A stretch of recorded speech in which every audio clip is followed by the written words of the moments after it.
First state your full name, please, Joseph Bruce Ismay, and your place of residence, Liverpool. and your age, I shall be 50 on the 12th of December. and your occupation. Ship owner. Are you an officer of the White Star Line? I am. In what capacity? Managing director. As such officer, were you officially designated to make the trial trip of the Titanic? No, sir. Were you a voluntary passenger? A voluntary passenger, sir. Yes. To see how she works. And with the idea of seeing how we could improve on her for the next ship. Will you kindly tell the committee the circumstances surrounding your voyage, and as succinctly as possible, beginning with your going aboard the vessel at Liverpool, your place on the ship on the voyage, together with any circumstances you feel would be helpful to us in this inquiry? In the first place, I would like to express my sincere grief at this deplorable catastrophe. I understand that you gentlemen have been appointed as a committee of the Senate to inquire into the circumstances. So far as we are concerned, we welcome it. We court the fullest inquiry. We have nothing to conceal, nothing to hide. The ship was built in Belfast. She was the latest thing in the art of shipbuilding. Absolutely no money was spared in her construction. She was not built by contract. She was simply built on a commission. She left Belfast, as far as I remember. I am not absolutely clear about these dates. I think it was on the 1st of April. She underwent her trials, which were entirely satisfactory. She then proceeded to Southampton, arriving there on Wednesday. Mr. Ismay, did you have any instruction as to cost? Absolutely none. What we wanted was the very best ship they could possibly produce. You say that the trip was a voluntary trip on your part? Absolutely. For the purpose of viewing this ship in action, or did you have some business in New York? I had no business to bring me to New York at all. I simply came in the natural course of events, as one is apt to, in the case of a new ship, to see how she works, and with the idea of seeing how we could improve on her for the next ship which we are building. Were there any other executive officers of the company aboard? None. Was the inspector or builder on board? There was a representative of the builders on board. Who was he? Mr. Thomas Andrews. In what capacity was he? I do not quite follow you. What was the occasion of his coming to make this trial trip? As a representative of the builders, to see that everything was working satisfactorily, and also to see how he could improve the next ship. Was he a man of large experience? Yes. Had he had part in the construction of this ship himself? Yes. Was he among the survivors? Unfortunately, no, sir. Will you describe what you did after the impact or collision, Mr. Ismay? I presume the impact awakened me. I lay in bed for a moment or two afterwards, not realizing probably what had happened. Eventually I got up and walked along the passageway and met one of the stewards and said, "What has happened?" He said, "I do not know, sir." I then went back into my room, put my coat on, and went up on the bridge, where I found Captain Smith. I asked him what had happened, and he said, "We have struck ice." I said, "Do you think the ship is seriously damaged?" He said, "I am afraid she is."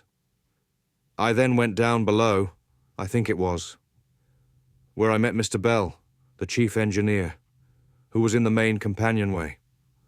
I asked if he thought the ship was seriously damaged, and he said he thought she was, but was quite satisfied the pumps would keep her afloat. I think I went back onto the bridge. I heard the order given to get the boats out.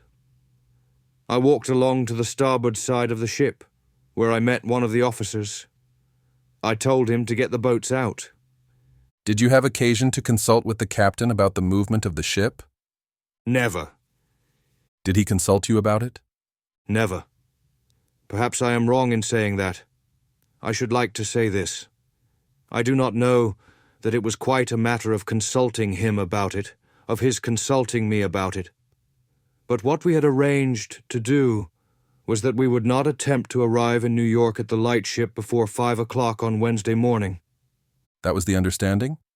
Yes, but that was arranged before we left Queenstown. Was it supposed that you could reach New York at that time without putting the ship to its full running capacity? Oh, yes, sir.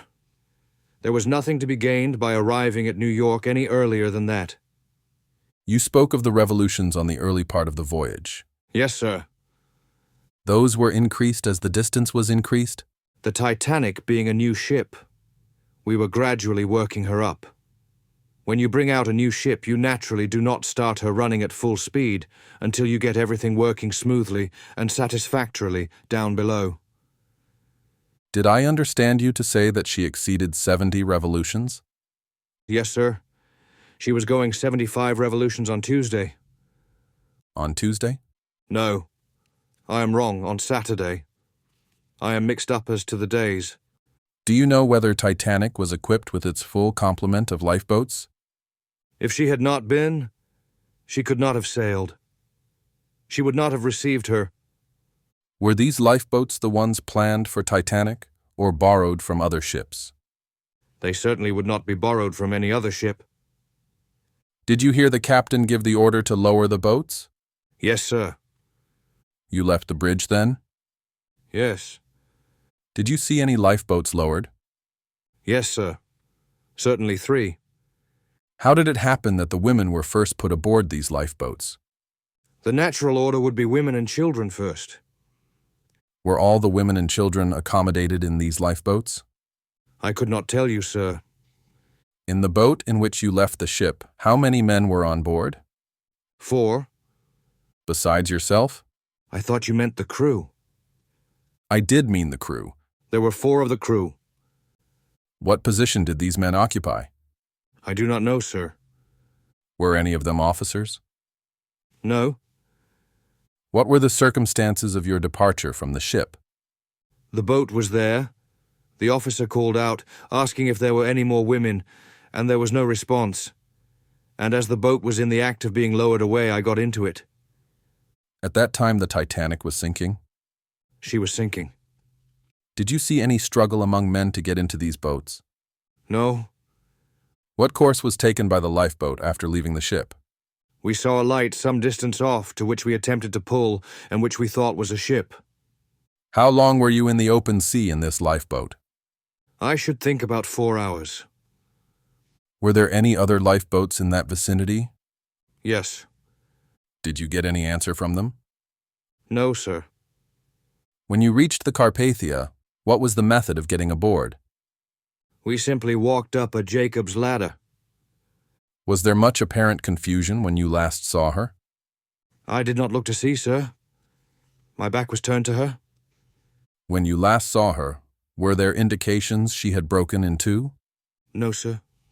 I thank you, in behalf of my associates and myself, for responding so readily this morning and for your statements, and I am going to ask you to hold yourself subject to our wishes during the balance of the day. I am entirely at your disposal at any time, sir.